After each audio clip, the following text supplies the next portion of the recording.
Good morning दोस्तों, आप सभी का हमारी संस्थान कंपटीशन विंग के ऑनलाइन प्लेटफॉर्म पर स्वागत है। जैसा कि आप जानते हैं 6 नवंबर को राज्य में सीजीएसआई भर्ती परीक्षा का प्रारंभिक परीक्षा प्रीलिम्स आयोजित किया जाना है, जिसको देखते हुए हमारी संस्थान हमारी टीम ने एक एमसीक्यू सीरीज का एक 50 क्लासेस का एक सीरीज चलाने का, जिसका नाम दिया गया अभ्यास, है ना। अभ्यास सीरीज चलाने का एक छात्रों के हित में निःशुल्क प्रारंभ किया, जिसका आज एक पहला वीडियो है जो छत्तीसगढ़ भूगोल के नाम से, जिसमें आप जानते हैं जैसे सीजीएसआई की जो तैयारी कर रहे हैं उनको पता होगा कि छत्तीसगढ़ का जो पार्ट है वो एसआई की प्रारंभिक परीक्षा में काफ़ी महत्वपूर्ण है। तो इसीलिए दोस्तों हमने इसको पहला वीडियो लाया है, और ये वीडियो ऐसा है कि आप एक क्वेश्चन से बहुत सारे टॉपिक्स कवर कर रहे हैं। मतलब हमारा मकसद ये है कि आप तैयारी करें और क्वेश्चंस को देखें और अपना रिवाइज करें। जैसा कि आप एक महीने ही बचे एग्जाम को, तो सभी एक राउंड की तैयारी कर ही लिए होंगे। इस वीडियो के माध्यम से आप पढ़ें, वीडियो को देखें, और जो आपके क्वेश्चंस छूट रहे हैं या कोई टॉपिक आपको लग रहा है कि इसको और तैयार करना चाहिए, उसको तैयार करें। और आप जैसे 72,000 लोग इसको प्रीलिम्स एग्जाम दे रहे हैं, उसमें से 19,000 समथिंग लोगों को सेलेक्ट होना है, और आप उसमें सेलेक्ट हुई है। इसीलिए हमने ये सीरीज लाया है, और यह पूर्णतः निःशुल्क है। आप इसको शेयर कीजिए अपने दोस्तों में, ज़्यादा से ज़्यादा इसको रेगुलर आप फॉलो कीजिए, और ये 4 नवंबर तक हम इसको कंप्लीट करवा देंगे। 50 वीडियोस रहेंगे, इसमें पूरा सिलेबस आपका कवर करवाया जाएगा। छत्तीसगढ़ का सामान्य अध्ययन, भारत का सामान्य अध्ययन, गणित, हिंदी, इंग्लिश, और जो नक्सल समस्या है उसके लिए भी एक वीडियो 2 वीडियो लाया जाएगा।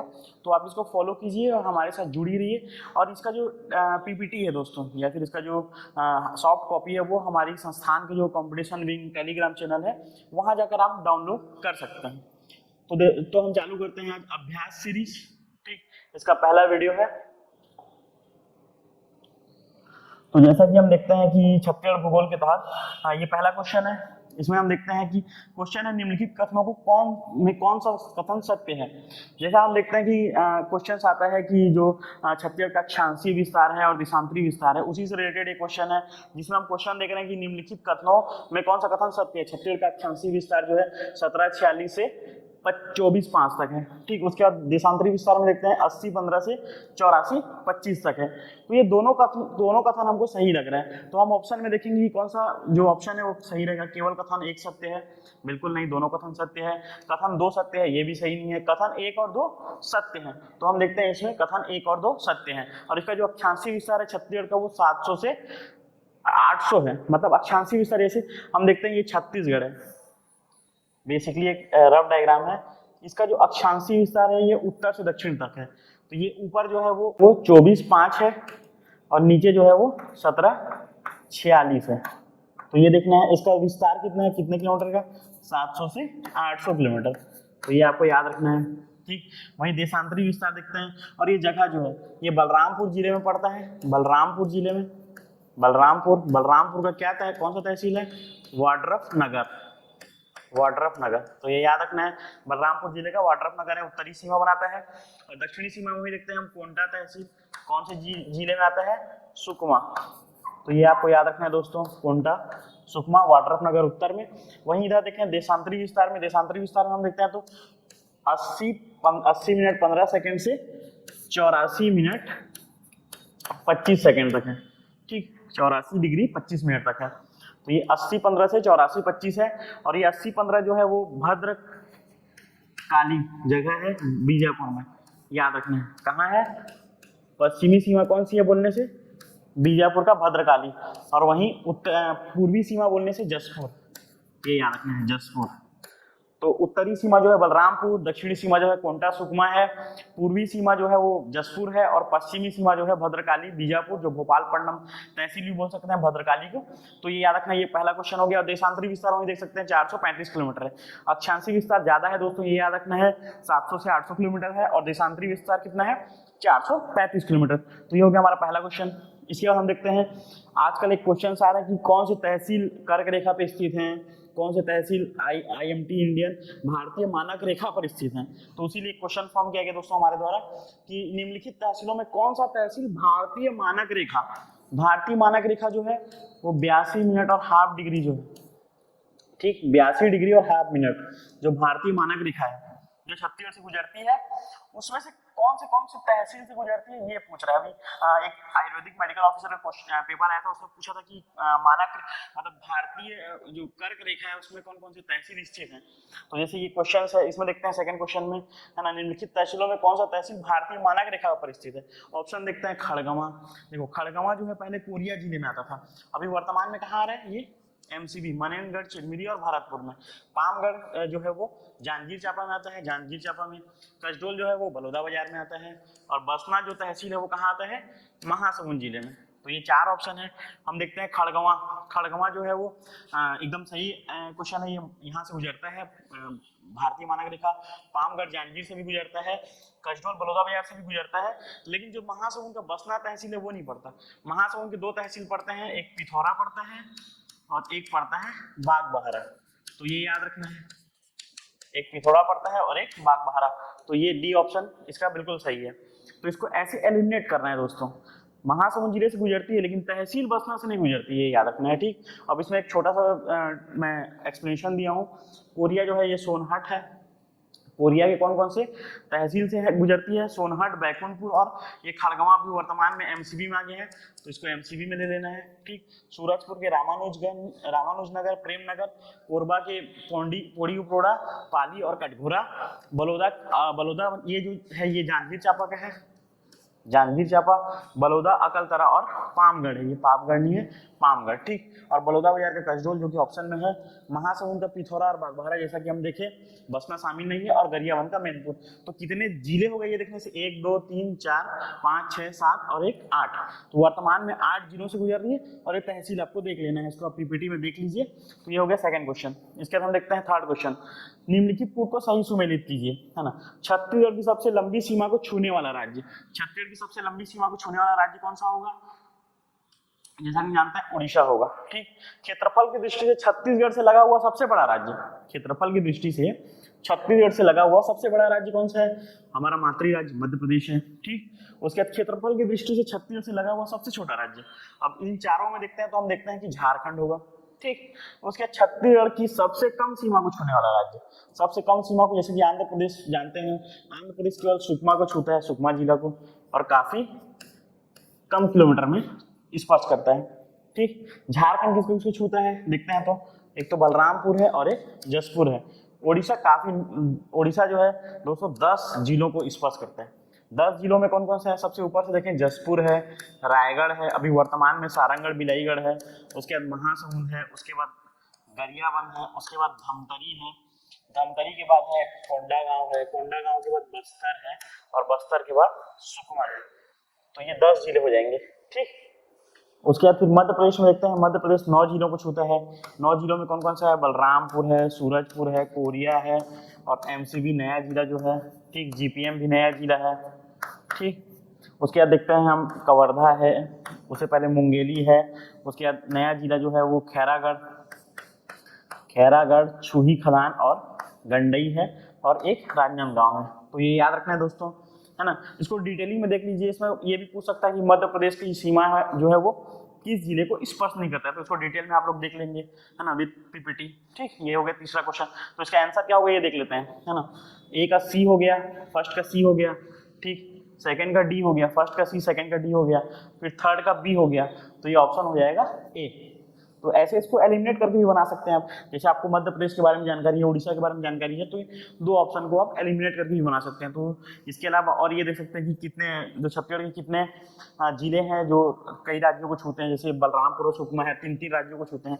तो वो क्वेश्चन को भी आप इस टॉपिक को पूरा कवर अप कर लीजिए, ये क्वेश्चन से आप और अपना रिवाइज कर लीजिए इस टॉपिक को, है ना। अब चौथा क्वेश्चन देते हैं, छत्तीसगढ़ में कौन सा जिला भू आविष्टित नहीं है।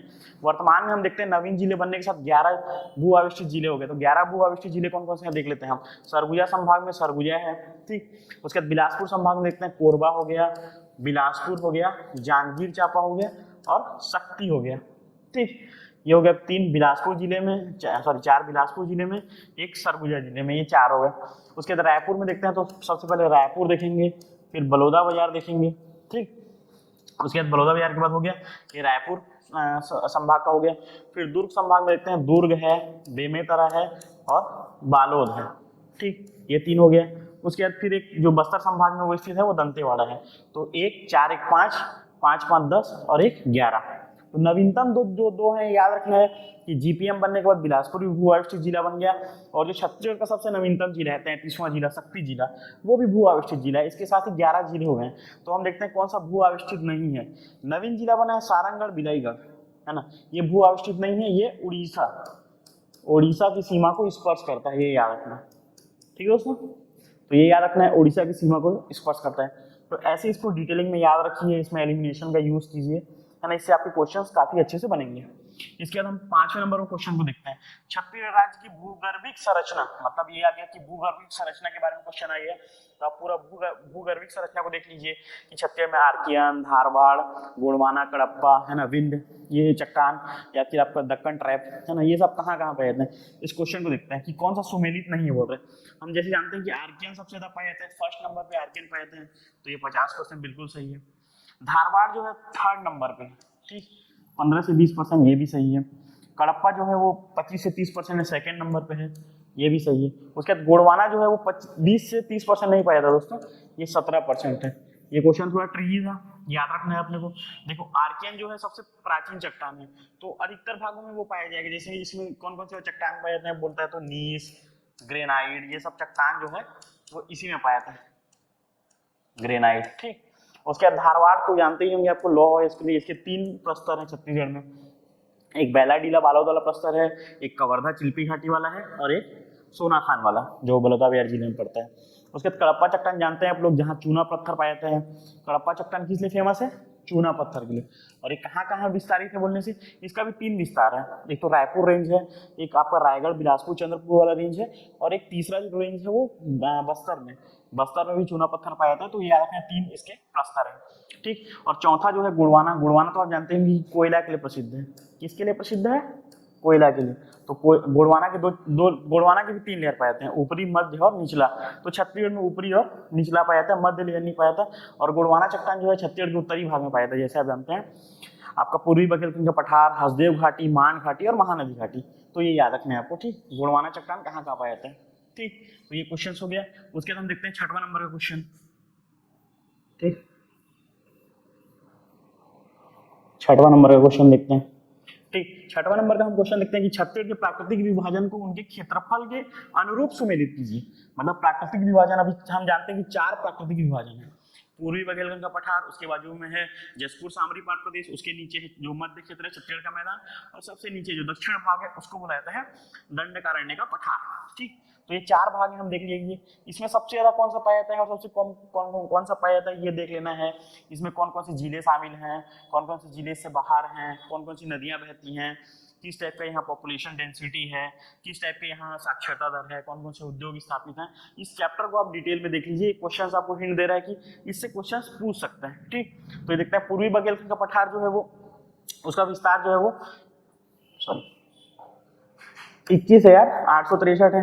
तो ये हो गया बी। छत्तीसगढ़ का मैदान सर्वाधिक है, 1st नंबर पे छत्तीसगढ़ का मैदान है। सबसे ज्यादा क्या है? 68,064। दंडकारण्य 2nd नंबर पे आता है। तो 2nd नंबर पे कौन सा है?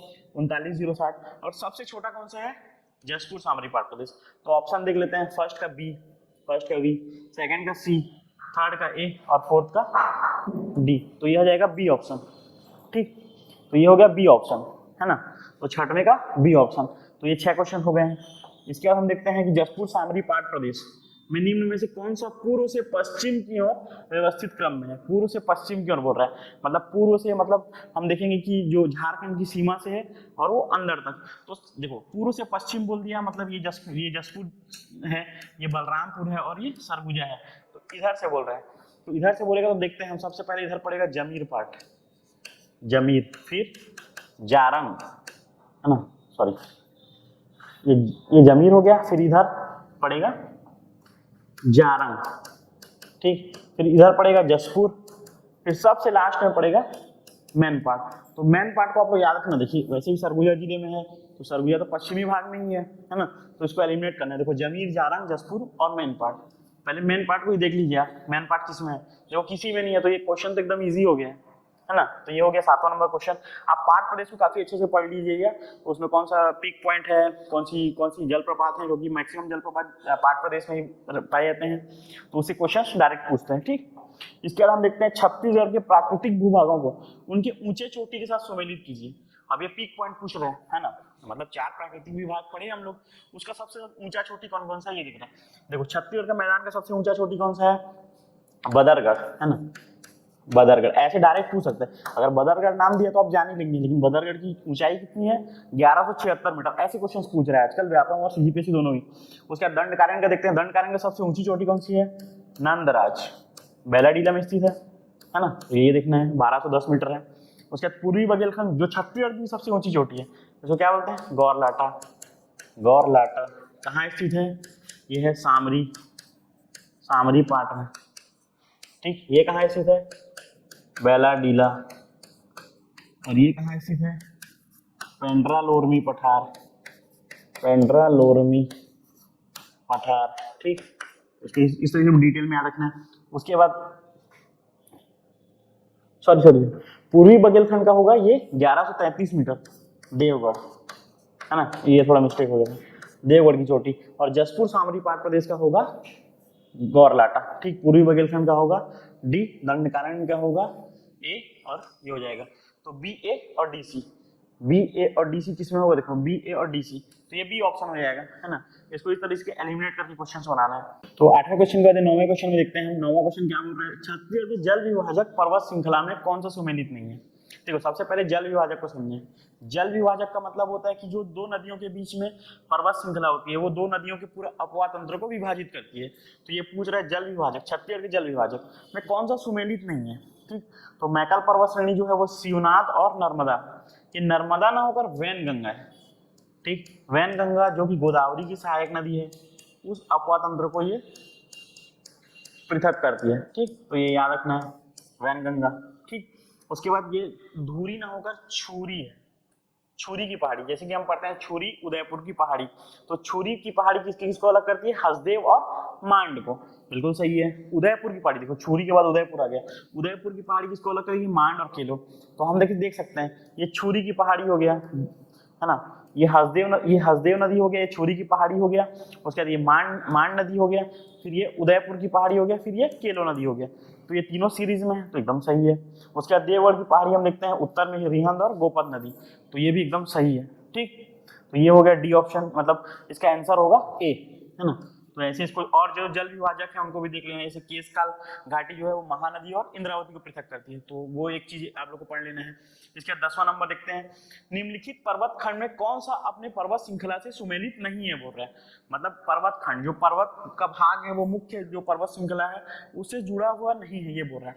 जैसे चांग बखार की पहाड़ी हम पढ़ते हैं कोरिया में, वो जुड़ा हुआ है कैमूर पर्वत से, फिर कैमूर पर्वत जुड़ा हुआ है विंध्याचल से, तो ये दोनों ऑप्शन बिल्कुल सही है। रामगढ़ की पहाड़ी जो है वो विंध्याचल पर्वत का हिस्सा ना होकर सतपुड़ा पर्वत का हिस्सा है। सतपुड़ा वही मध्य प्रदेश वाला, विंध्याचल और सतपुड़ा दोनों मध्य प्रदेश की मुख्य पर्वत हैं, जिसका एक भाग विस्तारित होकर छत्तीसगढ़ में है। तो सतपुड़ा का भाग कौन कौन से है, एक तो रामगढ़ है और मैकल है, और विंध्याचल का भाग क्या है, कैमूर और चांग बखार। तो इसका ऑप्शन क्या होगा, सी। ठीक, तो ये देखेंगे सी, है ना, ये हो गया। इसके बाद हम देखते हैं 11वां क्वेश्चन, निम्नलिखित नदियों में कौन सी नदी अपने उद्गम स्थल से सही सुमेलित नहीं है, बोल रहा है। मतलब नदी जो है वो उद्गम स्थल से सही सुमेलित नहीं है। मनियारी नदी, पेंड्रा पठार, है ना, सिहावल सागर जो जिसको बोलते हैं, क्या बोलते हैं, सिहावल सागर। ठीक, सिहावल सागर बिल्कुल सही है। लाख नदी, देखो मनियारी नदी कहाँ बहती है, याद रखना है, मुंगेली। और किसकी सहायक नदी है, शिवनाथ की सहायक नदी है। ठीक, उसके बाद लाख नदी रदन की पहाड़ी कहाँ बहती है, महासमुंद और रायगढ़ में। और किसकी सहायक नदी है, महानदी की, चंद्रपुर में जो संगम है उसमें ये महानदी में विसर्जित हो जाती है।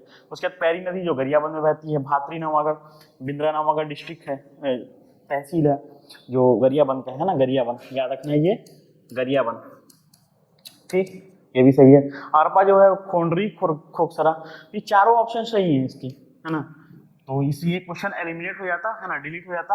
तो इसको याद रखना है कि कुछ कुछ क्वेश्चन ऐसे रहते हैं जिसमें चारों ऑप्शन सही होते हैं। ये थोड़ा प्रिंटिंग मिस्टेक हो गया इसमें, है ना, तो ये याद रखना है कि चारों ऑप्शन सही हैं। इसके अलावा और कौन कौन सी नदियाँ कहाँ कहाँ से उद्गमित हुई हैं, ये सब चीजें भी आप लोग देख लेंगे। जैसे शिवनाथ हुआ, है ना, आपका लीलागर नदी कहाँ से निकली है, केलो नदी कहाँ से निकली है रुड़क की पहाड़ी से, है ना, इसके अलावा सोंडू नदी कहाँ से निकली है।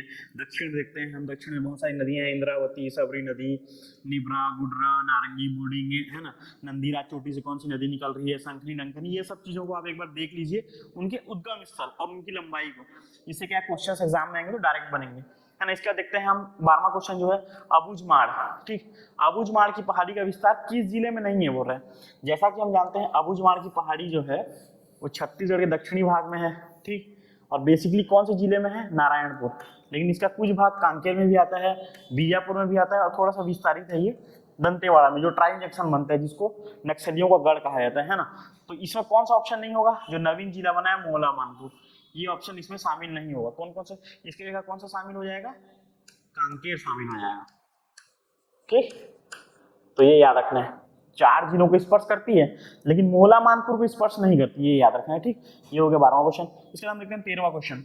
छत्तीसगढ़ पर्वत श्रृंखलाओं को उनके जिले के अनुसार सुमेलित कीजिए। अब देखो 4 पर्वत श्रृंखलाएं दी हैं, डोंगर मतलब पर्वत होता है, डोंगर, डोंगरी, जैसे छत्तीसगढ़ी जो भाषा है उसमें डोंगर या डोंगरी बोला जाता है। तो बड़े डोंगर कहाँ स्थित है बोलते हैं, तो बड़े डोंगर स्थित है कोंडागांव में। यही बड़े डोंगर और छोटे डोंगर में कंफ्यूजन है। बड़े डोंगर कोंडागांव और छोटे डोंगर जानते हैं हम। छोटा डोंगर क्यों फेमस है, लौह अयस्क के लिए, लौह अयस्क क्षेत्र है, कहाँ स्थित है, नारायणपुर में स्थित है। धारी डोंगरी कहाँ है, महासमुंद में स्थित है। 899 जिसका हाइट है, जहां पर शिशुपाल पर्वत है, क्या है, शिशुपाल पर्वत, शिशुपाल पर्वत की एक चोटी है जिसको बोलते हैं धारी डोंगरी, 899 मीटर इसकी हाइट है। और आरी डोंगरी भी लौह अयस्क क्षेत्र है, कहाँ स्थित है, कांकेर में। तो इसका ऑप्शन क्या होना चाहिए, ए का थर्ड, बी का डी, सी का ए, और इसका ऑप्शन होगा सी, है ना। तो इसको ऐसे ही बनाना है क्वेश्चन। इसके अलावा और देख सकते हैं, जैसे अब्दुल्हा पहाड़ कहाँ स्थित है, गड़िया पहाड़ कहाँ स्थित है, और छोटे छोटे जो डोंगर कोट कहाँ स्थित है, चितवा डोंगरी कहाँ स्थित है, नवीन जिले बन गए हैं। तो वो सब चीज़ों को आप देख लीजिए, आप जो भी रिवाइज कर रहे हैं, जहाँ जो सोर्स से पढ़े हैं उसको एक बार रिवाइज कर लीजिए। जितने पर्वत वाले भाग हैं उनकी चोटियाँ का हाइट क्या है ना। कभी कभी हो सकता है कि धारी डोंगरी का हाइट पूछ दे, या आरी डोंगरी किस लिए प्रसिद्ध है, लॉ एस के लिए प्रसिद्ध है। तो इसको ऐसे एलिमिनेट करके बनाना है और इसको एक बार रिवाइज करके जाना है एग्जाम से पहले तक। ठीक, उसके बाद बोलते हैं 14वां क्वेश्चन है, छत्तीसगढ़ के अपवाद तंत्र में कौन सा अपने प्रतिशत के अनुरूप सुमेलित नहीं है। जैसा कि हम जानते हैं कि छत्तीसगढ़ में 5 अपवाद तंत्र हैं, ठीक, और उनका प्रतिशत सबसे ज्यादा तो महानदी का है, महानदी का 56% है, लेकिन इसमें महानदी नहीं दिया है। ठीक, गोदावरी अपवाद तंत्र है, उसका 26% नहीं है जी। ये कितना है, 28 समथिंग है, 36, इसको कंफर्म कर लीजिए, 28.36% है। ठीक, उसके बाद गंगा अपवाद तंत्र, गंगा सोन जो उत्तरी भाग में है, बिल्कुल सही है। ब्राह्मणी अपवाद तंत्र जो उड़ीसा की सीमा से लगा हुआ है, जिसमें ईब नदी आता है ना, ये जसपुर जिले में है। ठीक, उसके बाद नर्मदा अपवाद तंत्र जो कवर्धा से लगा हुआ है, 0.5, एकदम सही है। तो ये 3 ऑप्शन सही है। ठीक, ये पहला ही ऑप्शन गलत है, तो इसको मान लेंगे आप लोग ए, है ना। अपवाद तंत्र को पूरा पढ़ लीजिए, है ना, कौन कौन सी नदियों का, कौन कौन सी सहायक नदियां हैं, उत्तर से मिलती हैं, दक्षिण से मिलती हैं। जैसे अगला क्वेश्चन देख लो आप, 15वां क्वेश्चन, निम्नलिखित नदियों में कौन सी नदी कन्हार नदी की सहायक है ना, सहायक नदी नहीं है बोल रहे हैं। अब देखो इसमें 4 सहायक नदियों को पूछ दिया है ना, काफी कंफ्यूजिंग है, एकदम नया नया नाम है। लेकिन इसमें देखते हैं कि चनान नदी है, पेजन नदी है, सिंधु नदी है, और एक नदी याद रखना है आपको, गलफूला। ये सब कहाँ है, कौन से जिले में है, बलरामपुर में। लेकिन जो मोरनी नदी है, सूर्या, मोरनी, है ना, ये सब किसकी सहायक नदियां हैं, रिहन, है ना। तो ये याद रखना है, मोरनी नहीं है, मतलब इसका ऑप्शन होगा सी, है ना। तो इसको ऐसे एलिमिनेट करके बनाना है, ये 4 हो गए तो मोरनी नहीं है ना। तो ये ऐसे, और बाकी जितने भी सहायक नदी हैं उनको भी देख लीजिए, है ना। इसके बाद अगला क्वेश्चन देखते हैं, महानदी के ये अपवाद नहीं है, ये अपवाह है। महानदी के अपवाह में स्थित, मतलब अपवाह तंत्र। ठीक, ये महानदी के अपवाह तंत्र, थोड़ा सा प्रिंटिंग हो पाया था। अपवाह तंत्र में स्थित शहरों में प्रारंभ से अंत तक, मतलब जैसे महानदी निकलती है सिहावा से बहते हुए जैसे वो जाती है जब तक उड़ीसा तक जाती है, तो उसमें कौन सा शहर पहले स्थित है, कौन सा शहर बाद में स्थित है। देखिए जैसे राजिम देखते हैं, धमतरी को जैसे ही क्रॉस करती है तो राजिम पड़ेगा, गरियाबंद में, एकदम सही है। उसके बाद फिर पड़ेगा सिरपुर, है ना। क्या सिरपुर कौन से कहाँ स्थित है, सिरपुर स्थित है महासमुंद में, है ना। उसके बाद आरंग लिखा है, आरंग कहाँ स्थित है, रायपुर में, है ना। पलारी कहाँ स्थित है, बलौदा बाजार में। तो ये ऑप्शन तो बिल्कुल सही नहीं है जी, क्योंकि आरंग पहले पड़ता है, सिरपुर बाद में पड़ता है। तो देखिए हम लोग कौन सा ऑप्शन सही हो सकता है, ये डी ऑप्शन, है ना। राजिम पहले आएगा, आरंग आएगा, फिर सिरपुर आएगा, फिर पलारी आएगा। तो ऐसे इसको बनाना है, तो इसका डी ऑप्शन हो गया। 17वां देखते हैं, स्वर्गीय दिलीप सिंह जुदेव सेतु महानदी पर किस तहसील में स्थित है, बोल रहा है। जिला तो हमको पता ही है कि रायगढ़ जिला में स्थित है, लेकिन तहसील पूछ रहा है। तहसील है ये पुसौर। देखो पुसौर और सरिया में दोनों में स्थित है, लेकिन जो इसको लिया जाता है आंसर वो है पुसौर। कौन कौन से गाँव के बीच स्थित है, नवा गाँव और सूरज गाँव। कौन से दो गांव के बीच स्थित है, नवा गांव और सूरज गांव। किस नदी पे स्थित है, महानदी पे स्थित है। इसका लंबाई कितना है, 1.8 किलोमीटर। तो ये छत्तीसगढ़ का सबसे बड़ा नदी पुल है, ठीक। स्वर्गीय दिलीप सिंह जुदेव सेतु, ठीक। तो ये याद रखना है। इसके बाद अगला क्वेश्चन देखते हैं, खरखरा जलाशय का निर्माण कहाँ हुआ, किस वर्ष किया गया था। देखो किस वर्ष किया गया था खरखरा जलाशय, पहले कहाँ स्थित है, खरखरा जलाशय स्थित है बालोद में, ठीक। बालोद जिले में खरखरा नदी पे स्थित है। नदी कौन सा है, खरखरा। और ये याद रखना, ये मिट्टी से निर्मित बांध है। किससे निर्मित बांध है, मिट्टी से निर्मित। और कब किया गया था आप देखते हैं, 1967 में। तो इसको देखना है आपको, ये फैक्ट्स आपको याद रखना है कि बालोद जिले में है, खरखरा नदी पे स्थित है, मिट्टी से निर्मित बांध है। कब इसको स्थापित किया गया था, बनाया गया था 1967 में। अगला क्वेश्चन देखते हैं, सारंगी नदी किस जिले में प्रभावित होती है। देखो सारंगी नदी बोल रहे हैं, ठीक। सारंगी नदी वैसे महासमुंद में प्रभावित होती है।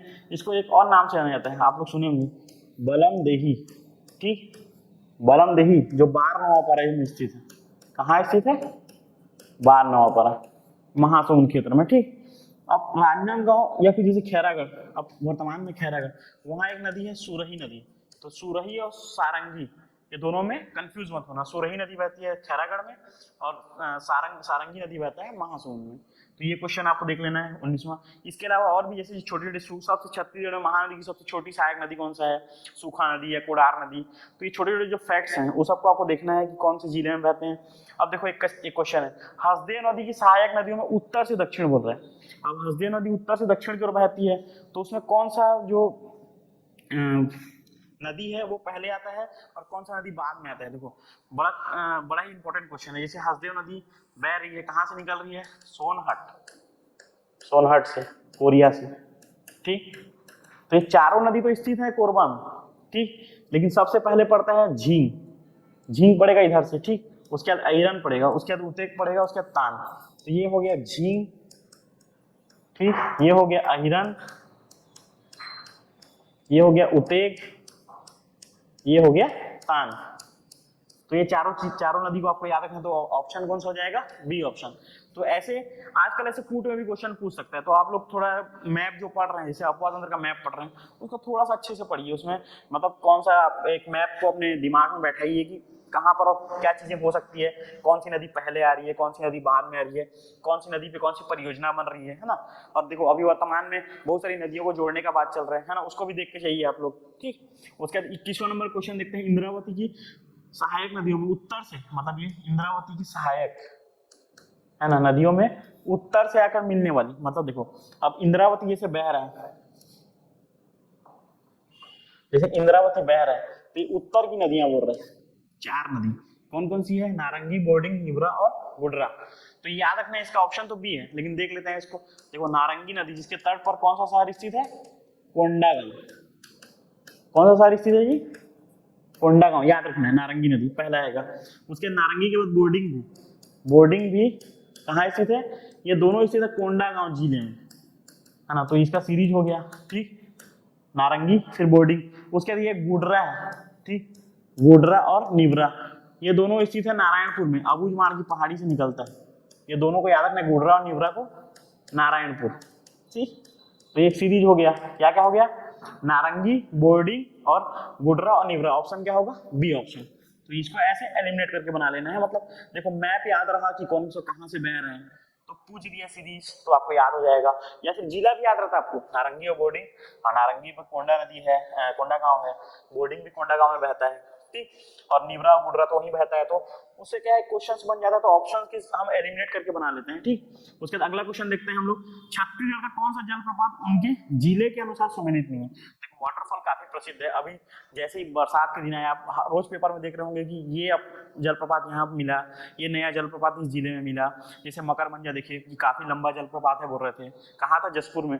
वैसे चर्रे मर्रे जलप्रपात, अभी एक तो क्वेश्चन पूछा था, ये सॉरी याद नहीं आ रहा मेरे को, गरियाबंद का एक जलप्रपात था, है ना, जो काफी चर्चा में था पर्यटन में, उसको पूछा था, है ना। ऐसे बहुत सारे क्वेश्चंस पूछ रहे थे, तो इसमें देखते हैं कि कौन सा कहाँ मतलब स्थित है। जैसे घूमर, जैसे बस्तर में ना घूमर और इंदुल मतलब जलप्रपात है, स्थानीय भाषा में जलप्रपात को वहाँ घूमर और इंदुल कहते हैं। तो मेदिनी घूमर दंतेवाड़ा में है ना। अब घूमर घूमर जितना है उसको देख लीजिएगा, है ना। मलगेर इंदुल, इंदुल जो है सुकमा में, सही है। अब इंदुल, मलगेर इंदुल और 2-3 और इंदुल है, उनको भी देख लीजिए। और कुंदरू घाट जो है वो बलरामपुर में स्थित ना होकर कहाँ स्थित है, सूरजपुर में, तो ये ऑप्शन गलत है। ठीक, तो आप देख लीजिए जलप्रपात रामदह, देखो रामदह, रानीदह, रामदरहा, है ना, ये जिसमें कंफ्यूजन होता है। रामदह जो है वो एमसीबी में स्थित है, रानीदरहा जो है वो जसपुर में स्थित है ना। और ऐसे रामदह, रानीदह और ऐसे 2-3 ठो और हैं, एक कवर्धा में स्थित है, एक सुकमा में स्थित है, एक जसपुर में स्थित है, जिसको आप लोग देख लीजिए। ठीक, तो ये हो गया 22वां नंबर क्वेश्चन। उसके बाद माडोसिल्ली 23वां, है ना। माडोसिल्ली जलप्रपात किस जिले में स्थित है, किस जिले में स्थित है। देखो वर्तमान में माडोसिल्ली जलप्रपात जो है वो है तो सारंगढ़ जिले में स्थित है ना, इसको याद रखना है। डी, सारंगढ़ बिलाईगढ़ जो नवीन जिला है उसमें स्थित है। और कहाँ पर स्थित है ये याद रखना है कि माडोसिल्ली जो है वो गोमर्डा, गोमर्डा अभ्यारण्य आप जानते होंगे, गोमर्डा अभ्यारण्य, है ना, वहां पर स्थित है। गोमर्डा अभ्यारण्य में माडोसिल्ली जलप्रपात स्थित है। नवीन जिला जो है सारंगढ़ बिलाईगढ़ में स्थित है। तो ये आपको याद रखना है। ठीक, उसके बाद अगला देखते हैं, छत्तीसगढ़ को जलवायु के आधार पर कितने वर्गों में विभाजित किया गया। इसका ऑप्शन होगा 3। ठीक, इसका ऑप्शन क्या होगा, 3। जैसे हम देखते हैं छत्तीसगढ़ जो है वो, ठीक, इसको देखो उत्तरी क्षेत्र हो गया, मध्य हो गया और दक्षिणी या बस्तर रेंज, है ना। उत्तरी जो है वो सरगुजा वाला क्षेत्र हो जाएगा, तो 1, 2 और 3 भाग में विभाजित किया जाता है। उत्तरी और मध्य या उसी को छत्तीसगढ़ का मैदान बोला जाता है, और जो तीसरा क्षेत्र है वो बस्तर या फिर दक्षिण भाग, है ना। 3 जलवायु में इसको विभाजित किया जाता है। जैसे उत्तर में हम देखते हैं कि उष्ण कटिबंध से थोड़ा ज्यादा दूरी है, इसीलिए ठंड ज्यादा पड़ता है, जैसे मेन पार्ट हुआ या जितने पार्ट प्रदेश हुए, है ना, वहां पर थोड़े आर्द्र वनस्पति पाए जाते हैं। मध्य क्षेत्र है जहाँ गर्मी ज्यादा पड़ता है, जैसे चांपा सर्वाधिक गर्म, बिलासपुर में गर्मी रहता है। और दक्षिण देखते हैं ज्यादा बरसात होता है ना, जैसे अबूझमाड़ को छत्तीसगढ़ का चेरापूंजी कहा जाता है। तो ये चीजों को याद रखना है। ठीक, उसके बाद अगला देखते हैं, अब ये मृदा से संबंधित है ना। छत्तीसगढ़ में पाई जाने वाली मिट्टियों को उनके विस्तार प्रतिशत के आधार पर बढ़ते क्रम में बताइए। देखो बढ़ते क्रम में बोल रहे हैं। ठीक, सबसे कम कौन सा होगा, है ना, सबसे कम होगा लाल रेतीली मृदा, सॉरी लाल दोमट। सबसे कम तो होगा काली मृदा। ठीक, सबसे कम क्या होगा, काली मृदा। उसके बाद लाल दोमट मृदा, उसके बाद लाल रेतीली मृदा। ठीक, उसके बाद होगा लाल पीली मृदा। सबसे सर्वाधिक तो जानते हैं लाल पीली और काली, ये दोनों में देखो एलिमिनेट कर लो, एक और ए और सी, काली मृदा और लाल पीली मृदा। अब बीच में देख लो, बीच में कंफ्यूजन कहाँ है, देखो लाल दोमट मृदा और लाल रेतीली मृदा में, तो लाल दोमट मृदा कम है, लाल रेतीली मृदा ज्यादा है, तो ये इसको ऑप्शन पे लेना है। जैसे काली मिट्टी जो है वो कवर्धा क्षेत्र या बेमेतरा या फिर थोड़ा सोनाखान रेंज या थोड़ा महासमुंद में मतलब कम मात्रा में, अल्प मात्रा में पाया जाता है, जिसको बोला जाता है कन्हार मिट्टी छत्तीसगढ़ी भाषा में। लाल दोमट मृदा जो है वो नीचे पाया जाता है दंतेवाड़ा सुकमा क्षेत्र में। वहीं सबसे नीचे जो सुकमा कोंटा वाला क्षेत्र है वहाँ लाल रेतीली मृदा पाई जाती है, जिसमें पौधों फुटकी मोटे अनाज का उत्पादन किया जाता है। ठीक, और लाल पीली मिट्टी जिसको मटासी मिट्टी बोलते हैं, क्या बोलते हैं, मटासी मिट्टी कहाँ पाया जाता है, संपूर्ण छत्तीसगढ़ में सर्वाधिक पाया जाता है, 50% से अधिक पाया जाता है, ये याद रखना है। ये 30% के आसपास पाया जाता है और ये 20% के आसपास पाया जाता है, 17 से 20%। तो ये चीजें याद रखना है आपको, है ना। लाल पीली मृदा को मटासी मिट्टी बोलते हैं, जिसमें धान की खेती बहुत ही धान की खेती के लिए उपयुक्त है ना। और काली मृदा जो है वो जिसका जल धारण क्षमता काफी सर्वाधिक रहता है, इसमें सोयाबीन चना जैसे फसलों का उत्पादन किया जाता है। हम जैसे जानते हैं कि कवर्धा अल्पवृष्टि क्षेत्र है, ठीक, तो वहाँ पर काली मृदा पाई जाती है कि कम पानी में वहाँ खेती हो सकता है। तो ये दोस्तों एक प्रयास है हम लोग का कि आप लोग जो एसआई है 2 स्टार बनने का आपका सपना है उसको आप लोग पूरा करें। और हम कोशिश कर रहे हैं कि इस दीपावली के पहले तक हम अपने सीरीज के आधे से अधिक वीडियो ले आए, ताकि आप लोग जो आप लोग की जो तैयारी है वो काफ़ी मजबूती से हो सके। और आप लोग भी हमारा थोड़ा सहयोग कीजिए, निरंतर वीडियो को देखिए। अगर कुछ इसमें डाउट्स होते हैं तो हमको कमेंट्स के माध्यम से बताइए। और इसका जो पीपीटी है वो हमारे चैनल जो है कंपटीशन विंग टेलीग्राम में, उसमें आपको निःशुल्क मिल जाएगा, है ना। और ये पूरा सीरीज जो है 50 वीडियो का पूर्णतः निःशुल्क रहेगा। आप लोग इसका ज़्यादा से ज़्यादा लाभ लीजिए, अपने दोस्तों को सर्कुलेट कीजिए। और हम इसके बाद जो प्रीलिम्स है, एसआई प्रीलिम्स है, उसके बाद हम मेंस की कक्षाएं इसका निःशुल्क चालू करेंगे यूट्यूब के माध्यम से ऑनलाइन ही। तो आप लोग इसको लीजिए, उसके बाद फिर मेंस कीजिए और जल्दी से जल्दी 2 स्टार बन के अपने सपनों को पूरा कीजिए, है ना। ठीक है दोस्तों, शुक्रिया।